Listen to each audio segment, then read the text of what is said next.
Welcome to Bible 180 Lamentations. This is a personal look at an absolutely catastrophic event, the siege and destruction of Jerusalem in 586 BCE. This sort of policy was designed by superpowers to completely decimate a people, to break their spirit and force them to start from ground zero. Tyrants would use this policy to make their subjects more malleable because they'd have nothing to return to, including a hospitable land, family, or friends back home. The book of Lamentations circles this tragedy from a variety of angles, and it's a plea for rescue. It's a protest of the evil it has endured, and it's a processing of the sorrow, outrage, betrayal, and contrition.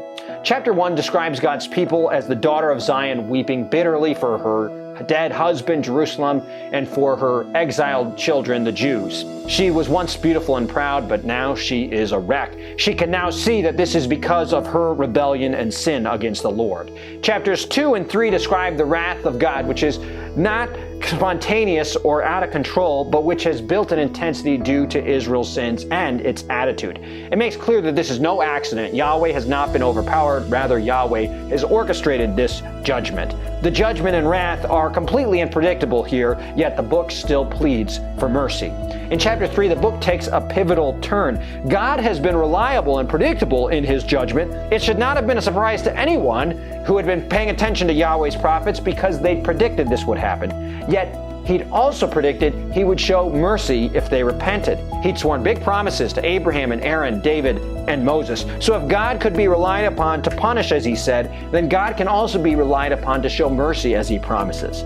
So it proclaims, "Great is thy faithfulness. We're waiting for you to rescue us, Lord." Chapter 4 is a reminder of just how far God's people have fallen. It was once the land of milk and honey, but now even babies have no food to eat. Before, the rich partied, but now they're fighting over scraps. The king has been dethroned and carried off into exile.